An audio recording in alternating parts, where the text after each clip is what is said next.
അല്ല ഒരു കൊറിയർ ഉണ്ടല്ലോ. ഇല്ല, ഇവിടെ ആരും ഓർഡർ ചെയ്തിട്ടില്ല. അത് ഇവിടെ തന്നെ.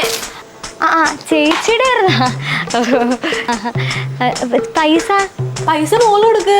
മോളുടെ ആവശ്യത്തിലല്ല ഞാനിവിടെ നിക്കണ. എത്രയായി? 1500.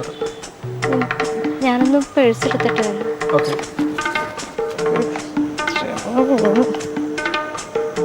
അയ്യോ, ഈ മരത്തിലെ മാങ്ങയൊക്കെ ഇത് എവിടെ പോയി? അത് ജോമോൻ ചേട്ടൻ വന്നപ്പോ ഞാൻ ജോമോൻ ചേട്ടന് കൊടുത്തു വിട്ട്.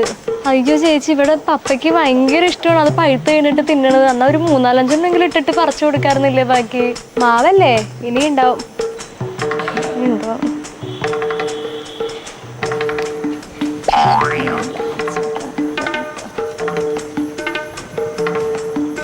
ചേച്ചി എന്നെ മോളെ, അത് 2 ദിവസമായി ചേച്ചി ഇവിടെ നിൽക്കാൻ തുടങ്ങിയിട്ട്.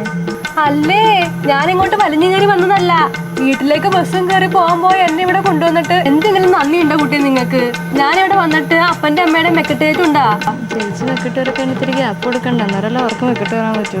എന്താണ് ഈ പുറന്ന് പറയാൻ എനിക്ക് ഇഷ്ടമല്ല. എന്തെങ്കിലും പറയാനുണ്ടെങ്കിൽ മൂത്ത് നോക്കി പറയണം, മനസ്സിലായ? കൈ നനയാതെ മീൻ പിടിക്കാൻ പറ്റൂല. പിടിപ്പത് പണിയുണ്ടായിട്ട് അത് കളഞ്ഞിട്ടാ ഞാൻ ഇങ്ങോട്ട് വന്നേക്കണ. പറ്റൂല്ലെങ്കിൽ പറഞ്ഞു വിട്ടേക്കുന്നേ. എന്നാ പിന്നെ ചേച്ചി പൊക്കോ. എന്ത്? അല്ല, എനിക്ക് വേണ്ടി ഇത്ര പിടിപ്പത് പണി കളഞ്ഞ് ചേച്ചി കഷ്ടപ്പെട്ട് ഇവിടെ നിൽക്കണ്ടെന്ന് പറയണായിരുന്നു. ഇതേ മോളെ, പറയണോണ്ടൊന്നും തോന്നരുത്. ഒരു ദിവസം 2500 രൂപ എന്റെ കൂലി. 2 ദിവസവും ഞാനിവിടെ വള്ളം കെട്ടി കിടക്കുന്ന പോലെ കിടക്കണ്. അല്ല, ചേച്ചിക്ക് ജോലിയൊന്നും ഇല്ലാന്നാണല്ലോ അങ്കിളും ആന്റിയും പറഞ്ഞത്. അവർക്കായിരിക്കും, മനസ്സിലായ? അങ്ങനെ 5000 രൂപ തന്നാ ഞാൻ വേണമെങ്കിൽ ഇവിടുന്ന് പോവാ. ചേച്ചി ഭയങ്കര അടിപൊളിയാണ്. നമ്മുടെയൊക്കെ വിഷമം പറഞ്ഞപ്പോ തന്നെ അങ്ങോട്ട് മനസ്സിലാക്കി. എന്തേ തരാനില്ലേ?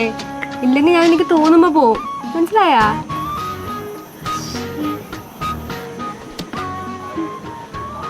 അലപരാധികളൊക്കെ ഇവിടെ കേട്ട് താമസിപ്പിച്ച് എന്നെ വേണം ആദ്യം അടിക്കാൻ.